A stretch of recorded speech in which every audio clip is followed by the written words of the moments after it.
Members are the reason that we're able, in a typical year, to offer over 500 programs, most of which are just $5, many of which are free. That's all through the generous support of our members and their belief that, excuse me, that there should be very few barriers to accessing arts, ideas, creativity in this community, and their contribution to making that possible is greatly appreciated. So if you like what we do here, you might consider joining us as a member as well.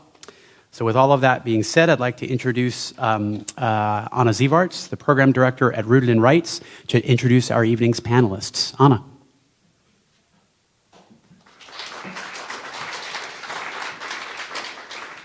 Good evening. Thank you all for being here. I'm going to go through a quick logistics things about questions before we get into tonight's event. So we will be doing Q&A towards the end of the evening, and so there are note cards on your chairs. You can write questions. We'll be collecting those around 8:15. Another option is if you'd prefer not to write your answer, you're welcome to text it on your cell phone to us, and you can text that. Here's the number, 718-710-1773. If you need any help with your questions or with that number, feel free to flag down one of the staff here and we'll provide that to you. And we'll be collecting those around 8:15. So tonight's event, our Parenting Without Pity program, I want to provide you a little background information about how this idea came to be. I want to start by not apologizing. At our previous town hall event, my husband was here in the audience and he was taking photos of me, and he noticed afterwards and he told me, he said, I noticed either the whole time you were looking down at your script or you were looking right at the light. And an earlier version of myself would have been horrified at that. For the past 30 years, I've spent my life trying to hide my disability. Trying to pretend that I could see everything that everyone else could see. I ordered the same things at fast food restaurants. I got dropped off a block away from where I needed to be dropped off, so that where I needed to go, so people didn't know that I couldn't drive there. And I didn't follow my dream to study medicine or be a scientist, and that one really stings even now. I remember my first day in stats class at Stanford. I couldn't see the overhead, even from the front row of the big lecture hall. And so I went up to the professor and I asked him for notes. And he told me I had to go to the Disability Center and ask them. And so I went there and I asked them, and they assigned me a note taker. And that note taker went to class, and they took notes. Unfortunately, they went to an entirely different statistics class. And so I got photocopies of notes that weren't particularly relevant for what I needed to know. And so for the first time in my life, I started failing a class. And I was too ashamed of my disability to go and insist that I needed help. And even though this was 2001, I didn't know that the ADA existed and that I had a right to get the help I needed to succeed. It wasn't until my son was born that I had this moment of reckoning, that I realized I needed to actually be able to talk about my disability and to own it and to be proud. When he was diagnosed with the same eye condition I have, I had a breakdown. All of the years of faking and concealing and trying harder to make up the difference, I just didn't want that for him. And the only way I was going to break that cycle was to own my disability, to be public and proud and be able to ask for the accommodations I needed. I wish my parents had known more disabled folks. I wish they had connected me with the blind community. I wish I had found the disability community in college. Parenting Without Pity came from this desire to allow disabled parents to share our knowledge, to really help and inform educate the parents of disabled children. Because we all want the best for our kids, but sometimes we just don't know where to look, especially if our kids come into the world with a different body or mind than we've adjusted to. So I am not apologizing for looking at the lights tonight. It's what my eyes do. If it makes you uncomfortable, I'm not sorry. I'd like to challenge you to re-examine the discomfort, or frankly, any discomfort you get listening and watching our panel of experts tonight. Because if you're a parent of a disabled child, you will be challenged. Of course, it's your kid. You have a right to be their parent. But sometimes it's important to recognize that other people may know something about the way your kid experiences the world. And if you listen, you can learn from us. So that's the genesis of our project. Let's show the video. And you can hear from some other parents and their experiences of parenting without pity. Rooted in Rights presents Parenting Without Pity. If I would have had parents that were aware of or fighting for disability rights, it would have taken me less time to realize that I could be a mom or, I've always felt very lucky to have been raised by a disabled mother. Nobody ever stopped to consider how awesome it is. I hated what the wheelchair meant for some social situations, but I didn't hate being disabled. I didn't really care that my legs didn't work. I would hope that parents would find a way to separate out what they perceive to be the negative aspects of a kid's disability with their identity. We have to change that culture for our kids. There's still this gigantic culture of shame and embarrassment around disability. We need to make that go away. Questioning a child too much about what they can and can't do can be sending certain messages. Yeah, treat their disability as one of the many traits that makes up who they are. You will always be the parent of a child who is disabled. At some point, you're going to have to step back. Raise them to know that they can do whatever they want to do. They might be needing to do it differently than what the standard is. You've got to focus on the individual, building them up, teaching them that disability is not a bad thing, connecting them with adults with disabilities. The most important thing for parents to truly understand disability is to have continuous positive exposure to disabled people. I think projects like this, the constant exposure to disability in meaningful ways can go a long way. The Parenting Without Pity project is a storytelling resource for people with disabilities to help educate parents of disabled children. To learn more and to share your story, visit rootedinrights.org/parents. Thank you. So that gives you a little context for what we're doing tonight. I'm going to introduce Carrie Basas, who is another amazing disabled mom of a disabled kid, who's going to be moderating our panel tonight. She also works for the Office of Education Ombuds for the state of Washington. And so without further ado, Carrie Basas. Thank you. And thanks, Anna.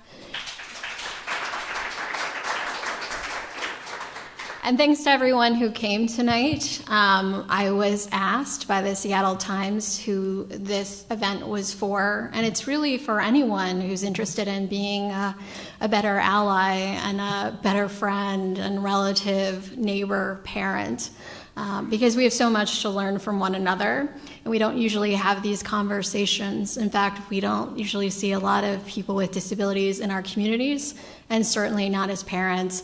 You saw me get all choked up in that video earlier, so I didn't have that experience as a kid.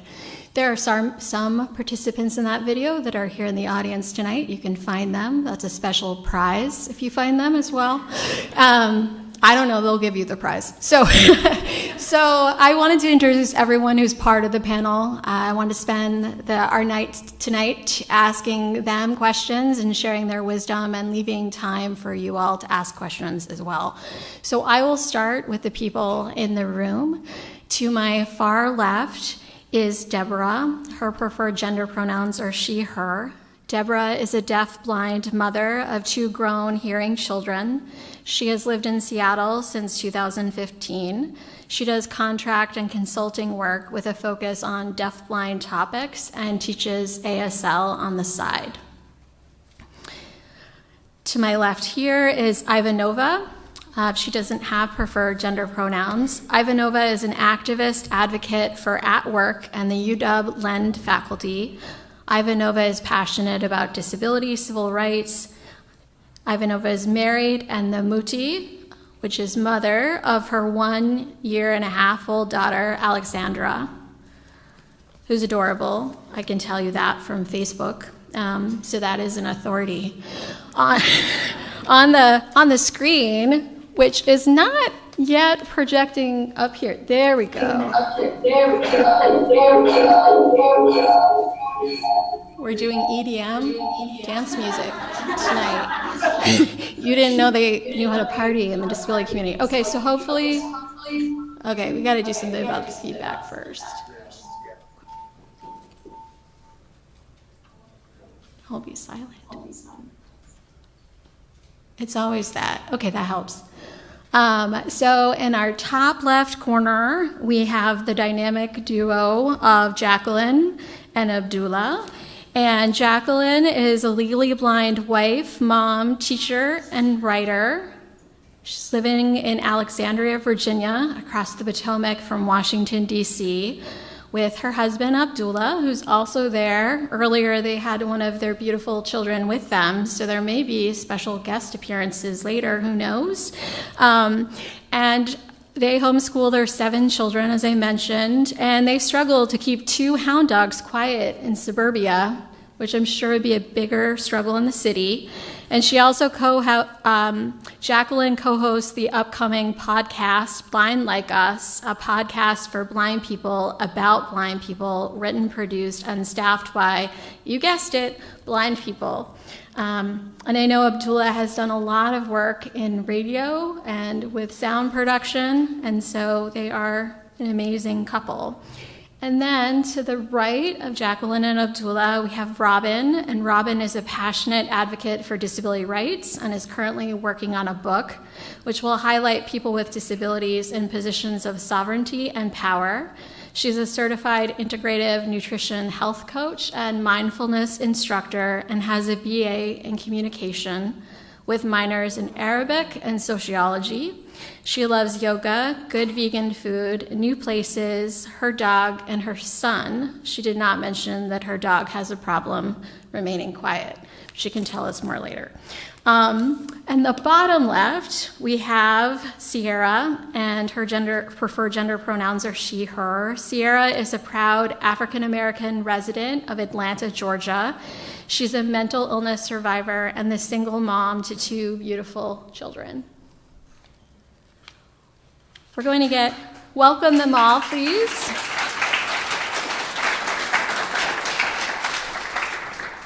So we'll get started with some questions.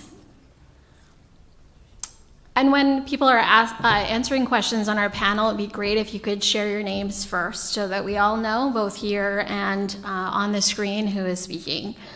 So we're just going to pause because we're going to type.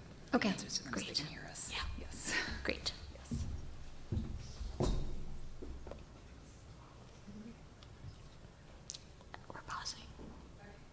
Okay, we were pausing, and now we're back. So, what have your disabilities and other identities taught you about being a parent? I'll start in the room first this time and ask if anyone joining me here in Seattle wants to respond to that question. I'll respond. Could you repeat the question? I'll repeat the question, and then Ivanova, you can respond. So, what have your disabilities and other identities taught you about being a parent?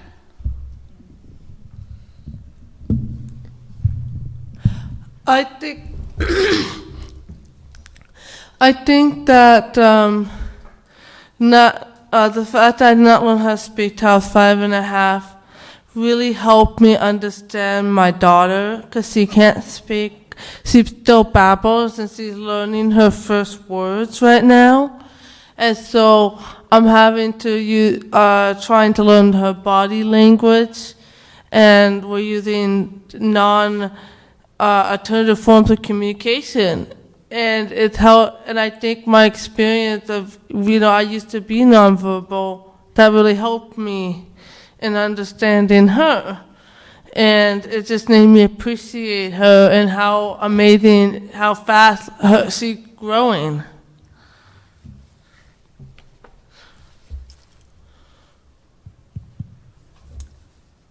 Well, when my husband and I, decided we were going to have children, we decided how many children we wanted to have, because as a blind mother, I needed to only have 2 kids, 1 for each hand. If there was a third, I couldn't keep hold of them. My children are both able to hear, but they're fluent signers. They're fluent in American Sign Language. They're bilingual. even though initially they experienced language delay, but by the time they got into school, they were all caught up. I really enjoyed being a full-time mom to my kids, watching them grow and develop their skill sets, and I really enjoyed that role. Just elbowing people. So I want to go online. This is a little awkward in our setup here, but I wasn't sure if anyone wanted to answer from online about what have your disabilities and other identities taught you about being a parent. How have those experiences shaped you? Addressing what my disability has taught me about being a parent and such, how the identities have shaped, I think really my viewpoint is just that I think having disabilities teaches you to be very flexible, to be very open-minded, and to look for solutions. And I think those are all qualities that you really need to be a good parent and parent the kid that you have versus the kid that maybe was in your head before the kid arrived or whatever. I know in my circumstance, with my disability, and I thought that I would just have it all worked out and it would be no problem. And I had to think a lot on my feet and also just adjust to who he was and how things were going to work between us and our relationship. And I think that's really something that you learn with a disability, is how to navigate in a world without a whole lot of preconceived ideas. I think that's a great point. I always see people with disabilities as being very resourceful, but I don't necessarily think that that's an image we see in media or society, and I don't want to turn us into inspirational figures, but the truth is we need to work through a lot of things and be creative, and if we have a superpower, that is one of them, and then we encounter barriers along the way that others put in place. But what you were talking about, each of you, that's part of being the parent too, right? Growing, changing. Whatever you get, whoever you get as a kid is not who you expected. If they are, then you should look again at your child. They're about to teach you something. So it is such a dynamic process. And it helps to have already had to think through some of those logistics, but new ones come up. So I wanted to move on to another question. So if you were disabled as a child, what do you wish your parents would have known about disability? I'll go to Ivanova first. One thing I think I wish they known. They would have known that that my rocking and me being visibly disabled would not stop me, should not, and would not stop me from getting married and having a little one. And I remember when I was a kid, there was a lot of fear because I was very visibly disabled, that they thought that I would not be able to get married and have a little one. And I remember my adopted mom being really sad about that.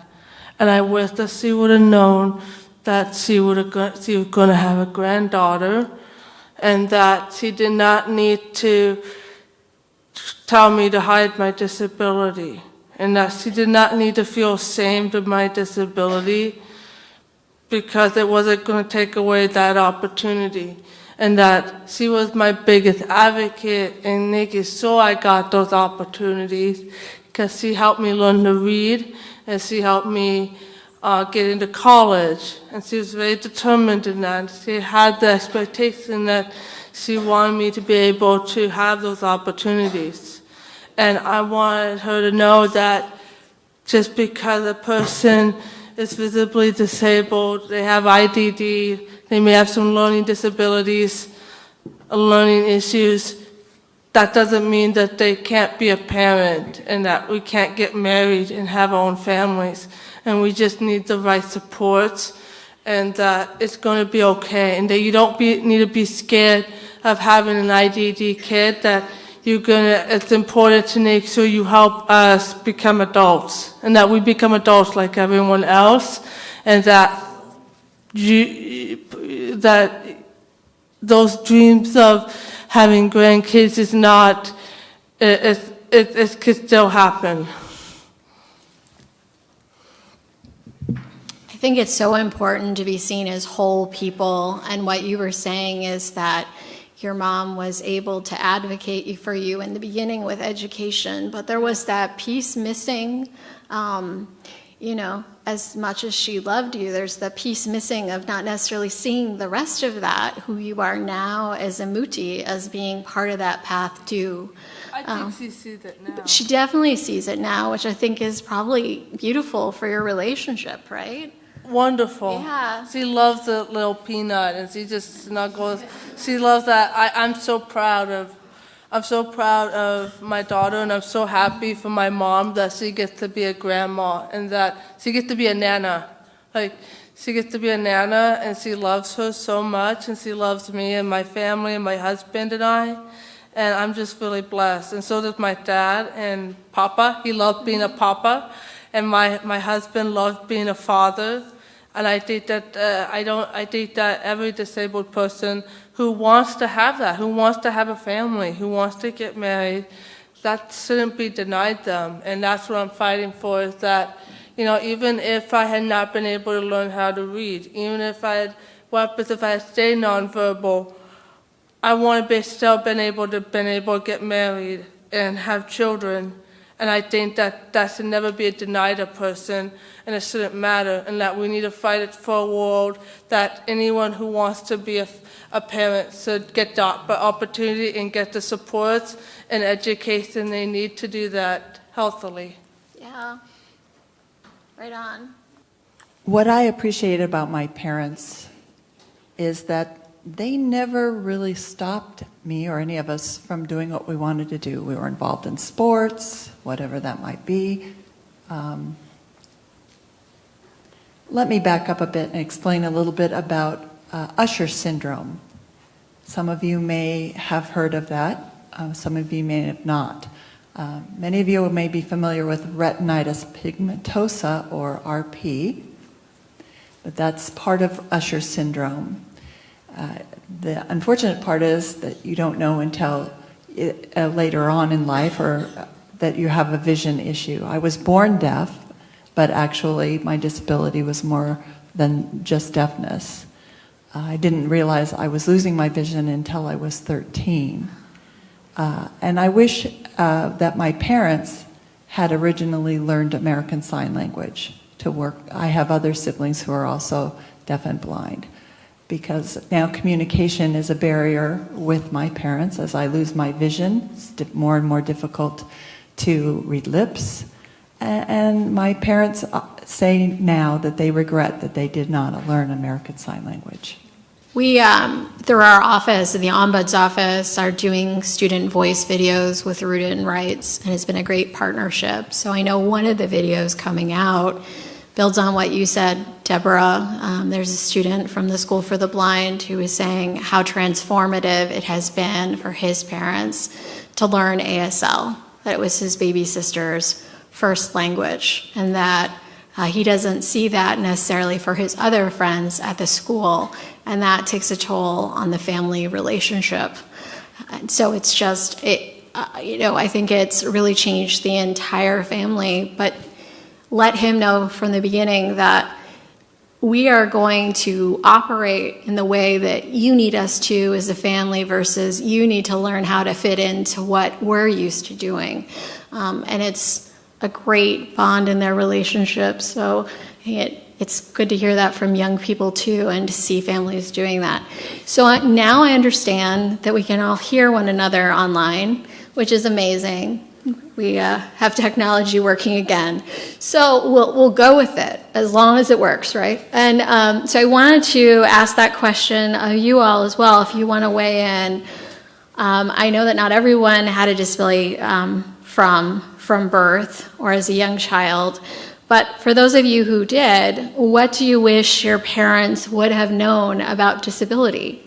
Or or maybe what they would have taught you about disability at the time too. I really wish that my parents were a little more educated about disability. I kind of come from a unique background where my family didn't go to doctors and things like that. And so they just kind of treated my disability as if it wasn't there in a weird way, which gave me a lot of confidence and freedom to just be like, well, I'm just going to do whatever I want to do because I can do anything, right? So that was a definite positive aspect of that, but also the negative aspect was not feeling as integrated, not feeling as like, well, I have a disability and I can do whatever I want to do. Instead of just like kind of brushing it aside or not really understanding it. So that was kind of my experience. I think I have kind of a similar experience in that my parents didn't use any sort of language to describe my blindness. I'm legally blind. And so I didn't have those words to describe it. You know, I could just say, you know, I don't see that. And so they worked hard to make me as normal as possible. And so they celebrated everything that was normal about me and kind of ignored everything that was, you know, the blindness. And so that's what I tried to do. And so I tried to hide it as much as I could. And so I would, you know, take a lower grade on a test or on an assignment because I was pretending I could see what I couldn't see. I would turn in gibberish sometimes because I couldn't read what was on the overhead projector. Because that's what I was taught at home, that, you know, that I needed to hide being blind and that, or not being able to see. I didn't even know like the term legally blind until I was in high school. So I wish my parents had definitely knew the language, knew how to advocate for me, give me services, just, you know, something that I could, you know, beyond large print books, which weren't really working for me. So I wish they had just known the language, known how to talk to doctors, known how to talk to the teachers, and taught me how to do that, and taught me how to advocate for myself, because it's taken me my entire adult life to learn how to advocate for myself and to stand up and say, you know what, I do have a right to be able to read what everybody else is reading. I do have a right to, you know, bus service. I have a right to, you know, cab service. I have a right to be able to read the menu. And other blind people have the same rights, and other people with disabilities have the same rights. So I wish my parents had instilled that in me. And I have a child with a disability, and I try to instill that in him, that he can advocate for himself, and that he can do anything he wants to do. But advocacy and knowing the language of advocacy is important. Abdullah Rufus here. Yeah. I grew up kind of different because I had a blindness issue from birth, but there were handicapped people throughout my family, like my uncles and things of that. So, you know, it was mainly my mom, but she had brothers and stuff who had blindness issues, legal blindness issues. So she knew in a way how to advocate better than a parent who didn't have issues just because she had experience. And so while I was growing up, I had examples of blind people, legally blind people in my family who held down jobs, who went out in the world and who actually did things. So that was one of the ways in which I guess I did have confidence or a certain comfort level, because they would take me to the side sometimes and tell me how this is how life is, or this is how things are going to go, and this is what you need to do. Thanks, Jacqueline and Abdullah and Robin, and this really resonates with me. As you all were speaking on screen and here in the room, I was thinking about how I didn't grow up knowing adults with disabilities who were out and about in society, like buying yogurt, going to work, having a bad online date. There was not online dating then, but I found my husband that way. I highly recommend it. So partly I'm a mom through adoption. My daughter is here. I'm not going to embarrass her, but You know, in some ways, adopting a kid with a disability for me was trying to have a bit of a do-over when it comes to having a kid with a disability, being around and in a loving community of other people with disabilities. Because I didn't have that from my parents and their understanding of disability, and I certainly didn't have it in my own life and examples of adults with disabilities. And I think it makes such a huge difference to not feel that stigma that you were talking about or not gloss over it. And so it's powerful. Or to have a sibling who has a similar disability or a family member can be really helpful too. But they may not be getting that message either about how valuable their lives are and the potential for their dreams. So I wanted to go to our next question too. Many parents without disabilities want to know how to talk to their kids about disability. So our state agency helps families and schools resolve conflicts, and many of them have to do with disability and special education. Well, I will say that many adults don't know how to talk about disability either to adults with disabilities. And it's better that we just admit this, because otherwise what we do is we avoid people, which leads to greater social isolation. So I know people are often feeling uncomfortable, but as Anna said earlier, we've got to get over that. And we're going to get over it here. And if you're here because you're okay with that, and you probably have some sort of connection to disability. But how do you help parents and help other adults talk about disability? What advice do you give? Whether it's talking about disability with their kids, if they're parents, to help their kids talk to other kids with disabilities, or to talk to adults with disabilities, or how do they reach out as parents without disabilities to parents with disabilities? How do they build that bridge and comfort? How do you talk about disability?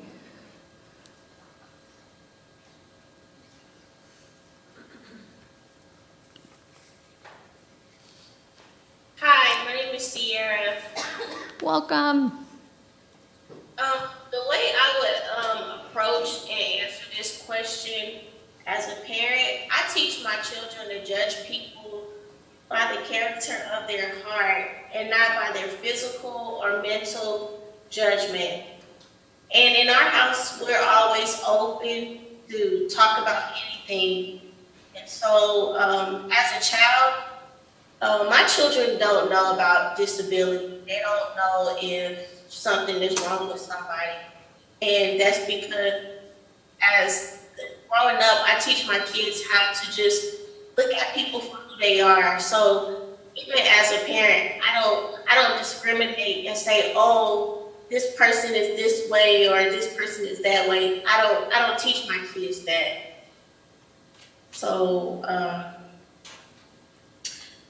maybe later in life, I feel that they will understand things a little bit as they grow up. But they're just an early age of 5 and 4. So you're telling your kids, sounds like, to connect with people as people, when you're talking about seeing their hearts, versus putting people in a lot of categories and then trying to figure out what to do with that. What else, and I'll go back to the room, but I wanted to make sure. So what else, either Jacqueline, Abdullah, or Robin, would you say about this and trying to help someone guide their kids and talking to other kids with disabilities, or as parents trying to figure out how they can talk to their kids about disability to make communities more inclusive? Well, Abdullah Rufus is here. Maybe I'm harping on the same thing, but I grew up with a brother who had a disability. He had spina bifida, and so he had braces and he had different operations and things of that. And sometimes we wouldn't talk. It was weird. We wouldn't exactly talk about our disabilities, but sometimes a person who's disabled or a parent dealing with someone who's disabled, sometimes they just need someone to talk to. and sometimes the oddest conversations or the most unique conversations start by just listening to someone, sharing, let them share their truth, their values, their burdens, and all sorts of conversations can arise by just having an open mind in doing that. I remember there were certain times in my life where I hear Anna where she talked about how she hid her disability at times. Well, I didn't know I was hiding my disability until someone kind of just brought it out, you know. One time I was on a job and someone said that I looked blinder than the person who was totally blind that was there. And I felt weird about that, you know. So I guess if I just had someone to talk about, to actually open up, to talk about those types of things, which I do with my wife, so that helps out a great deal, having a partner and having a friend, just having someone who will listen to you and not judge you, because sometimes my wife tells me, you know, I don't want you to judge me, or I don't want you to whatever, I just want you to listen. I don't want you to fix it. I just want somebody who listens. That's all I'm really trying to say. You got some marital advice tucked in there too, so that was a good freebie. Many people here were laughing. Marital advice here. Yeah, there were nods in Seattle.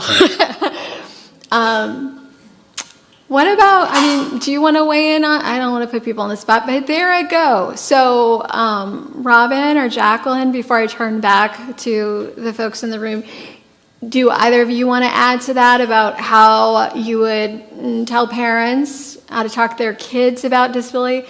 Let's assume it's their kids without disabilities, where they're trying to say, hey, you're going to go to school, you're going to see kids who are different from you, go out, make some friends, you know, steal some cookies from one another. Like, how do you encourage interactions among kids who may or may not have disabilities? Or kids who come up to you in the grocery store and are kind of like, why do you move that way? Or why are you doing that? So people feel awkward. How do you help them through those times? This is Robin. What I have usually done a lot of times in the store or something, I'll hear a kid ask their parent, why does she walk that way? Because I walk with crutches. Mm-hmm. And the parent will get kind of embarrassed and shush the kid or move away. But if I have the chance to, and I feel like it would be okay, I try to approach the family and just say, no, it's okay, you know, and I just talk to them at whatever age appropriate level, just judging by the age of the kid as much as I can, to put it in terms that they might understand. Because I would rather people take the risk and ask a question or be uncomfortable than just be uncomfortable in silence, because they're going to be uncomfortable either way, right? And I mean, I've also had rude comments or just weird comments of, you know, a random stranger on the bus saying, hey, why do you walk that way? Or why do you have that crutch? And I'm like, because it matches my outfit. And he's like, you know, really? You know, like, so I mean, it really just depends, you know, but I mean, honestly, especially for kids, when they're just curious, like, well, why does she walk different? You know, I think that's a great opportunity. And plus, I usually have my crutches painted. Like I had pink leopard spots that are currently purple. You know, I do different colors and things like that, which kind of breaks the ice too.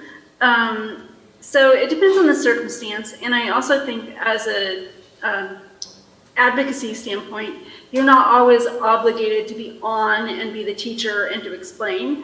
But when you can, when it feels natural to do that, when someone's naturally curious and authentically interested, then I think that's a great opportunity. When someone's just being a jerk, then, you know, you can answer like I did with the guy on the bus and just tell him that it matches my outfit. And he didn't know what to do with that. He didn't know if I was kidding or if I was serious or like what, but it didn't really matter because he wasn't honestly asking. He was just kind of being rude, so. Well, we had a requirement to be on the panel, at least for some panelists, that you have a leopard print mobility device, or I have a leopard print cane here, so I had no idea. That was apparently part of the screening process. I don't know. Yeah. So, friends in the room, did you want to share it? Look like Yeah. Ivanova.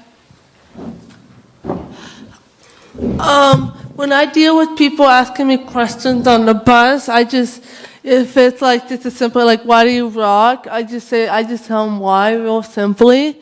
Especially if it's just a kid, because kids just like to ask questions, and sometimes they don't understand it being rude, they're just being blunt. And I actually there's actually a hashtag about this that says, do not stare, instead say hello. Instead of teaching kids, stay away from that person because you're offending them, or don't go up to that person, instead let the kid come up to the disabled person and say hello. Encourage them to say hello. They're another human being just like you. And if a kid is just curious, it's just like, it's just another human being. They're living their life. And disability is just a natural part of life. It's just another thing you see every day. And, if you want to say hello, you want to say hello to that person, you want to say hello to that other kid, help them feel like it's another human being and feel like it's just a natural thing and not freak out. I think when we freak out, that's when the stigma comes in and the awkwardness comes in. But if you just treat it like, that's just another human being living their life, and, don't scold the kid. Kids, they're just honest. They're just honest little human beings. They're learning about the world. They've only been on this earth for a certain amount of years. So, give kids a break. Let them, I'm open as a book with kids, Kids, I want them to learn that they don't need to be afraid of disabled people. I want them to feel like they could be safe around disabled people, and that we're not this scary thing that they need to be not talk to or stay away from because we'll offend them in some way.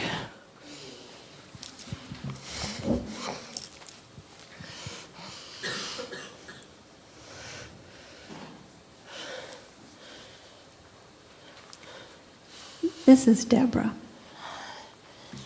I think one of the challenges that we have, whether you're an ushers person or RP or whatever, and RP, if you have RP, then you may lose your provisional vision, your periphery vision over time versus other types of blind conditions. You may have a progressive loss, and you may be born deaf, or you may be hard of hearing, and then lose your vision over time as you grow up, which was my situation. So each deafblind individual is different and has a different level of sight and a different ability to hear. But parents may notice initially that their child may have difficulties at night with night vision. So if you have a child, I have met some parents who have had a deafblind child and were thrilled to sit and talk things over with me. And after a while, we noticed a window, and I said, "Where does your son tend to sit? In front of the window? Outside of the view of the window?" And the parent may not have realized that a child would choose to sit in another place, because with a window, and you sit in front of the window, then your face is now in the dark. If you are able to move yourself to another position, then the child will then be able to see you clearer. There's a Facebook group that talks about this.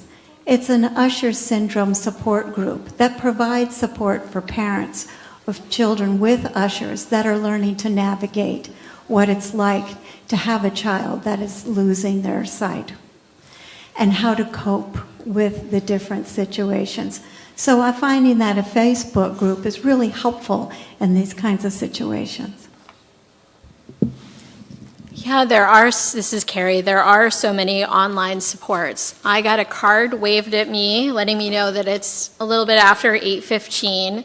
And so we would encourage, if you all have questions, you can write them on the blue cards and pass them towards the end of the aisle or hold them up. There are staff from Rooted in Rights who will grab them.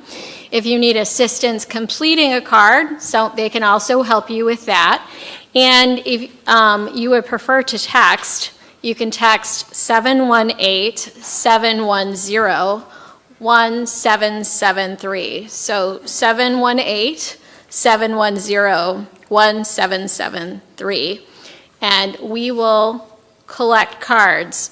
So as they are collecting cards, I will ask another question of the panel, and we'll see what questions you have for all of us. One thing that came up in the discussion that we had in preparation for tonight was many of you talked about the importance of supports, what you needed now as a parent with a disability, as well as what things were not helpful from others, even though they may have insisted that you needed those. So that happens. So I was interested in hearing from all of you, or as many of you who would like to participate, what supports you need right now as a parent, or maybe you did when your kids were smaller. And then, have you been getting those? Who's been providing them? Or the things people have tried to give you that were not so helpful? And here's something else that would have been helpful. It looks like we may have lost Sierra in this, but hopefully she will come back to us. So do we want to start? Let's start with anybody online who'd like to answer that, and then we'll see if Sierra joins us again. So if you could just talk to us a little bit about the supports that you need or that you wish you had. This is Jacqueline. The supports that, at least now, my kids are 9 to 22. So the supports I need now are probably a little different than what I might have needed when they were younger. But what I need now is kind of what all parents need for their kids. I need other adults who care about them, who mentor them, who teach them things, who care about their well-being, who care about their future, who care about them being good, kind people.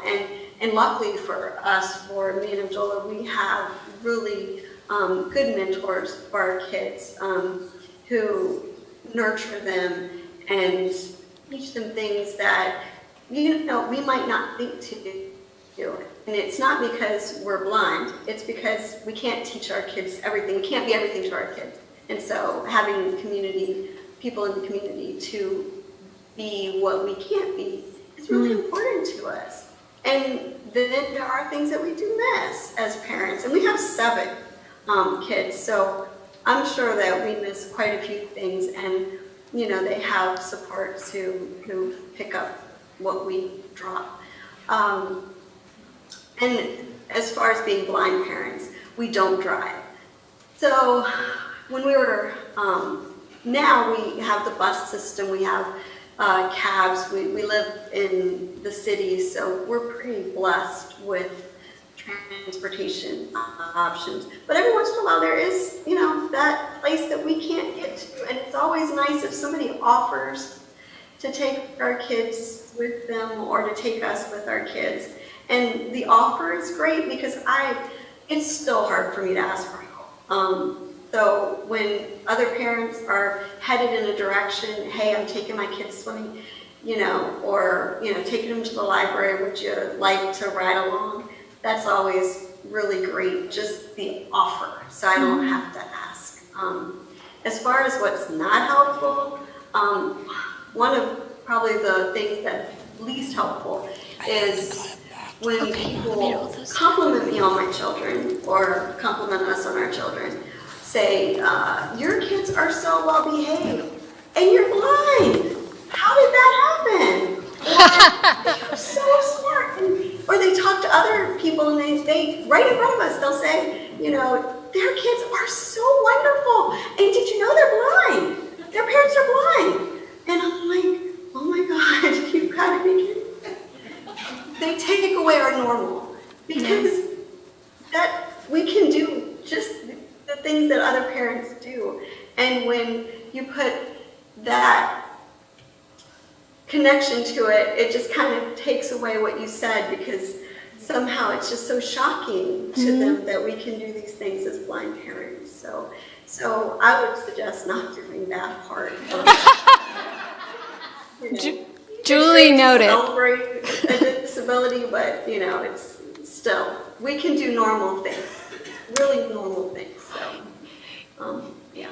Yeah, you have a colleague who said this in a different context, and she said, we will have made progress when we can just be just as bad as other people at their jobs, and just have a really bad mood and have no one trying to associate a diagnosis with it or something else, So it's that piece of, could we not have it be about our disability, whatever disability we have? Can I just be a bad mom right now, or really irritated, and you not try to come and fix it for my kid, or say, gosh, someone like that should have never had a kid. What are they thinking? Or, have the tiny violin parade when you go to the grocery store and you've got your kid with you. So, just be as good or as bad as any other parent would be quite freeing.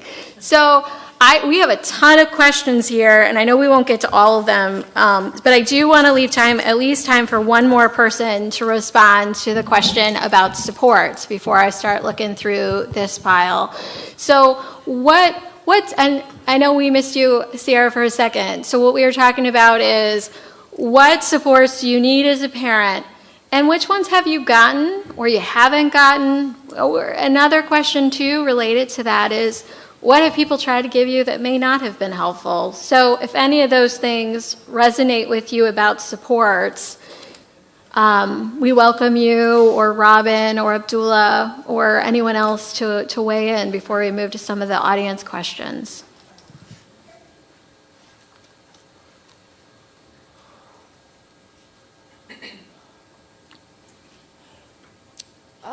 Okay. Hi, this is Sierra. Yeah, Sierra, yeah.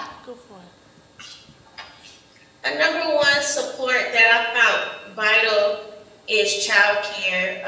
As of 2019, I have now been approved for childcare assistant. After the fight for 2 years of fighting for childcare, I sent multiple letters to the Department of Georgia Human Resources here in Atlanta, Georgia, just so that I could get childcare for my children. And it was a hard process, but I found it very vital for myself, because childcare is something I feel that is very vital for me.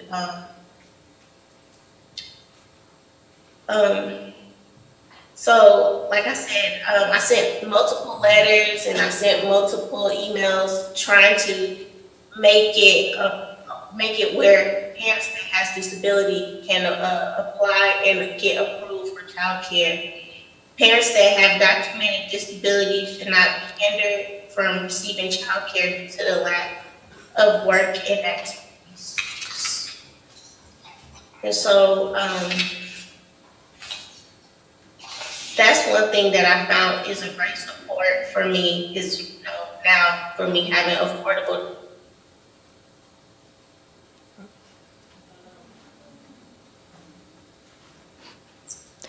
You broke up a little bit towards the end. It looks like our internet connection is unstable. Thank you, Zoom. So you broke up a little bit towards the end, and so you were talking about childcare, and then it sounded like you said affordable, but I wasn't sure. It was right before you ended. So what was your last sentence or two before you wrapped up? Yes, so the last statement I made was the statement that I have now been approved for child care assistance here in the state of Georgia. Recently, parents that were disabled were not approved for child care assistance in the state of Georgia. And so after fighting 2 years of trying to get this approved, I have now found it, supportive in my, day-to-day life as far as, parents that are disabled, getting approved for childcare assistance. That's fantastic. It's such a huge structural barrier for all parents to find childcare, but especially for people with disabilities and people who may have more limited financial means, or anybody who has competing needs and appointments and obligations and other things to manage, and it's really hard. And so that keeps people from being able to go to the doctor, go to work, have some mental health support or community support, all of those pieces. We have a lot of good questions here. I am going to be a little cheeky because I am, so I will only permit people a one-word answer in response to this first question. Okay? You will understand why. So one-word answer, everyone can answer. Do you find it exhausting being a disability ambassador? I don't know that we need to explain this more, but if somebody says no, then we will go to that person for a more extended answer. So I don't mean to put words in your mouth, but I kind of just did. So everybody, we're going to do it maybe, we can do 1, 2, 3. We could all kind of answer in our own way. Does that work? Are we ready for an answer? I'll do a countdown. Everybody's going to answer at one time. 1, 2, 3. Do you find it exhausting being a disability ambassador? Now your answer would be yes or no. Ready? What is your answer? No. You don't find it exhausting being a disability ambassador? I find it Whoa. my calling. Oh, well, that's cool. Well, I feel like it's a God gave me a blessing came into this country and being free from the institution I was living in. I think that God called me to make it so that others can be free too. And that's something that's like, yes, it gets tiring, but then I just rest, and then I get up in the morning and I do it again, and I just keep doing it until there's freedom for everyone. Awesome. And you did note, though, that it gets tiring. It does get tiring. Just keep that real. It's a gift, it's a curse, it's a blessing, and it's freaking tiring at times. So anyway. Anybody else how do you feel about being an ambassador to the country of non-disabled land? What is your ambassador role like? What is the compensation like? The benefits? What's the travel package like? The parties? What has it been like? Did you receive your check for being an ambassador this month? Were you asked to do it after hours? This is after hours. Probably on a day when you're having a really bad day or really bad hair or something else where you just did not want to talk to people. And that was your moment. Ambassador time. So does anybody else? Clearly, I have a strong opinion on this. So some people, the answer is, to the kind person who asked it, some people enjoy it, but not all of the time, let's be real. Okay, so some people are better than others. If you are a family new to disability, new question, raising a child with a disability, how do you find a community of adults and families with disabilities? Where do you find if you're a family, you're new to disability? I'm assuming the family doesn't have a disability themselves or hasn't been, like the parent hasn't been connected with a disability community before. Where do you go out and find those people? You all were talking about how important it is for our kids to know adults with disabilities. So where do you send families to find them? Ivanova? So I would suggest to parents is connect with People First of Washington, self-advocacy organizations that there's a lot of adult leadership, and talk to adults that have similar conditions to what your child has, and get their perspective of what growing up is like. I got to actually do this one time back when I first started at the UW Blend. I got to meet with a parent that just got the diagnosis of an autistic child, and they were really scared. And they met with me, and I talked about growing up and adulthood, and it really helped them, they said. And so I just really encourage you to just get connected with, try to find like a nonprofit or a self-advocacy organization that's led by the people with disabilities, and talk to them. Just talk to people and just say, hey, I want to know what adulthood going to be like for my child. And it's a place I could, my child could connect with somebody and find a mentor, because mentoring, it's very important for youth to see adults like them. It's very important that they see that and to see that they have a life in adulthood. Does anyone else have another quick resource that they would recommend? Oh, Deborah. Each state has a program called the Deafblind Project, and they work with kids within the educational system, helping to identify children who are both deaf and blind and connect them with people involved in this project who can provide advocacy and support and help them understand their children's needs and to give support to the family. So there is a program similar to that in each state here. That's a really helpful resource. So I'm going to move on to another question, which is, it's definitely not a lighthearted question, and I know this will resonate with people. So some parents with disabilities have been targeted by Child Protective Services, CPS. So I'm just going to rephrase this. Did you worry about being contacted by CPS or another government agency if you're living in a different state, it's called something else, when you became a parent? And did that change your behavior because you were worried about coming into contact with CPS? And just to be clear, Child Protective Services, someone your neighbor could call, a mandatory reporter could call, like a doctor, a teacher, someone else. And we know that it is difficult for parents with disabilities often to adopt or to keep their children, birth children or adopted, and to be seen by courts and others as real parents that can meet the demands of the job, however defined. So just going online for a second, did any of you worry that you would come into contact with the equivalent of Child Protective Services where you live, that somebody from the government would come and say, I'm not really sure that this kid is being taken care of appropriately.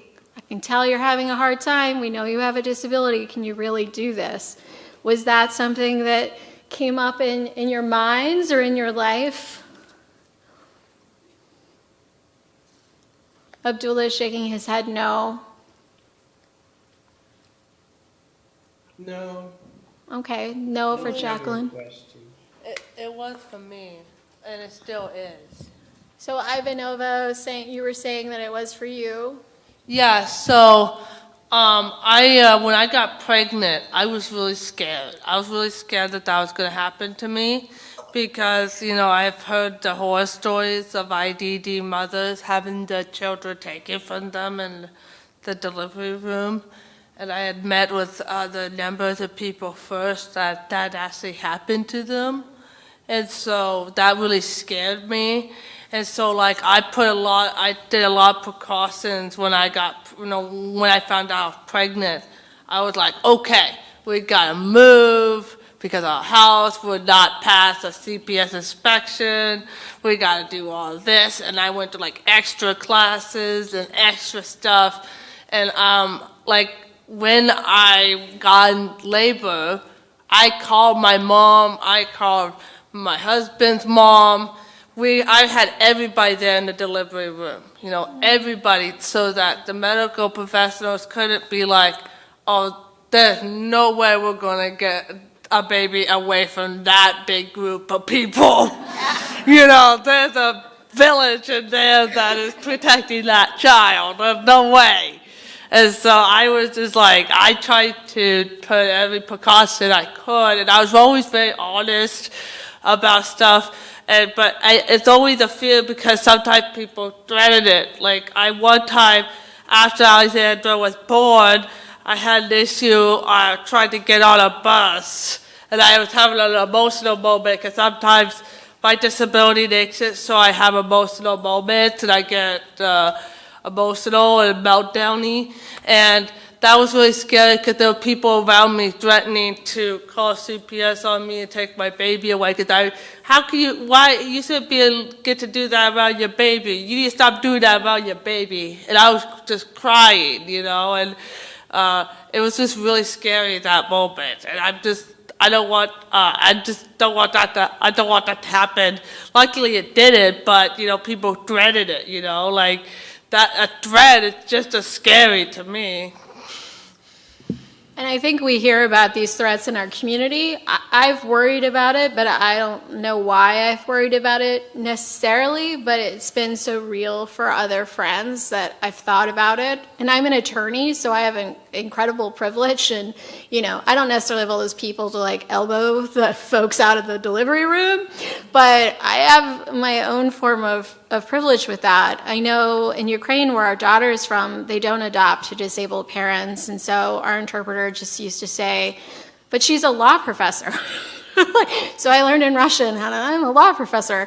So look over there, it's not really disability. And then I've had doctors, certainly OBGYNs, who discouraged me from having kids. And that's not an uncommon story.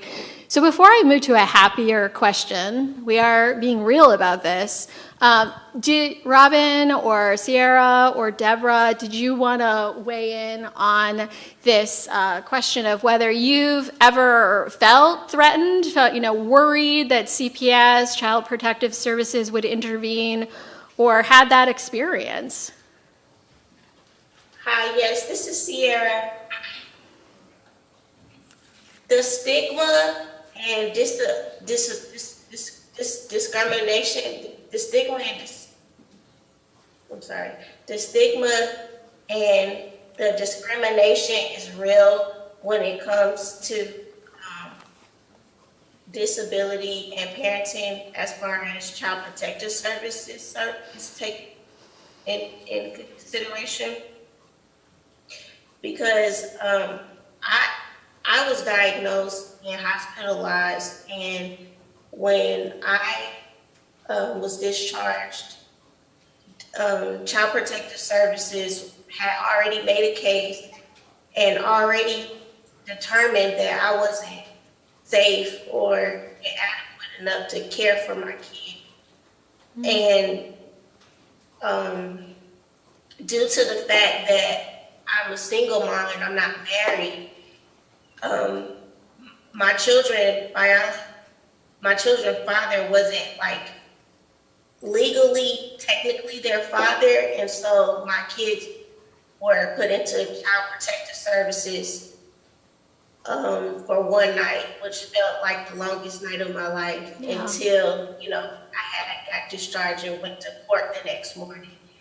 But just that fact where that happened in one night, it really did open my eyes, and it really did make me aware of how the system can discriminate against you just by your diagnosis alone. And so it's always good to have a support system and, try to stay strong in situations like this, because the reality is sometimes words can affect you versus them, not even knowing your story or situation. And so I had that experience happen to me. And I was able to fight through it, you know, with the strength of my family. I'm glad you had supports for that, but it's awful that you went through that, and it's systemic ableism as well as racism in that situation. I'm sure a combination of things. I'm going to ask, there are so many questions here, but I'm going to ask a question that we had talked a little bit about as well when we were planning. And I want to know, because there are so many hard things out there, but I want to know what brings you joy as a parent. What makes you happy? It's hard. It's hard being a parent. It's hard being a parent with a disability. It's hard being up at like 8:30 Pacific time, 11:30 Eastern. So, but what makes you happy to be a parent? What has made you happy this week? We're on Thursday. What brings you joy, or what are you looking forward to? Yeah, so to answer that question, my children bring me joy. They bring me unconditionally loving joy. Just, you know, to hear their voices or to feel their warm, cuddly hugs or, you know, to see their smiles. Just to know that I will never be alone in this world. That brings me a lot of joy. Me and my children are explorers, and I'm a big kid myself. We do everything together. We swim. My kids have done zip lining, and I just have to keep introducing them to new creative ways to, you know, be themselves in this world. And just the privilege alone that give me the opportunity to do that, that brings me joy. You know, I'm their personal security guard, I'm their personal chef, I'm their personal educator, I'm their personal everything, and that means a lot to me. That's beautiful. And you have their artwork in the background there, too. Yes. Awesome. I'm getting some unknown signal from Clark from Rooted in Rights. How much time do we have left? This will be the last question. Okay, but we have time for other people to weigh in. Okay. Does anybody else want to share what brings them joy in being a parent? Deborah. The joy is that there's always hope. What's really important is that you support your kids and support them in trying to have a normal, regular life. And sometimes, you have to adapt, but things work out. So I will ask everyone. Did you want to? I wanted to answer that question too.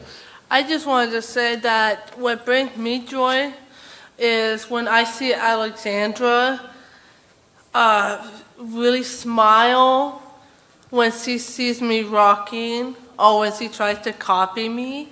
It's really cute and it makes me happy. And when she dances and she's really happy and runs towards my other disabled friends, and she doesn't show any fear.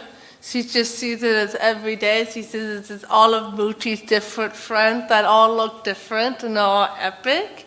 And I think that makes me really joyful and it makes me feel good about being a Moochie because I'm so in her disability pride. And if she ever gets diagnosed with a disability, I'm going to be celebrating. We're going to take her out for ice cream and it's going to be a holiday for her, We're going to touch her disability pride.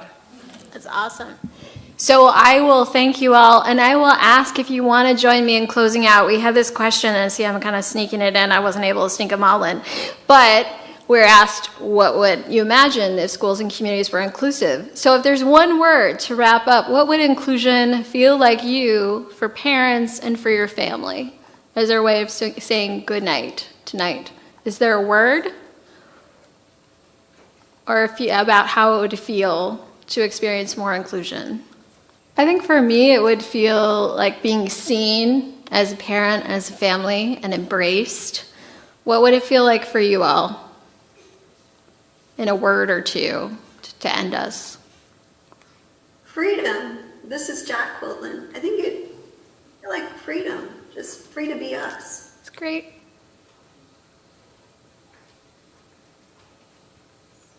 Liberty.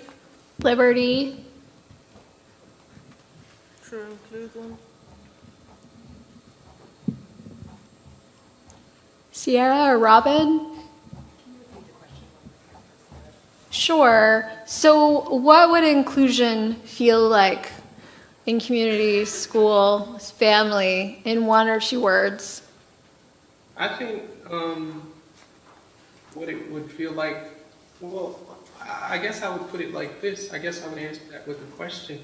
I don't know if it's a question, but I would answer it like this. Everybody wants to be included. It's just the raw facts of it. You know, everybody wants to feel as though they belong, and so do I, and so do my children, so does my wife, so does my entire family, so does everyone in the audience, so is everyone on this panel.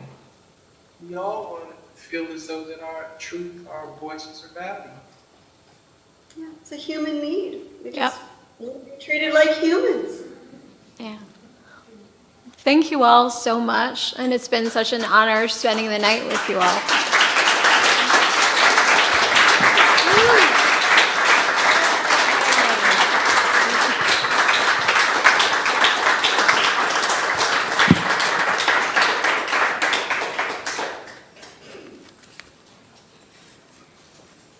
We're good?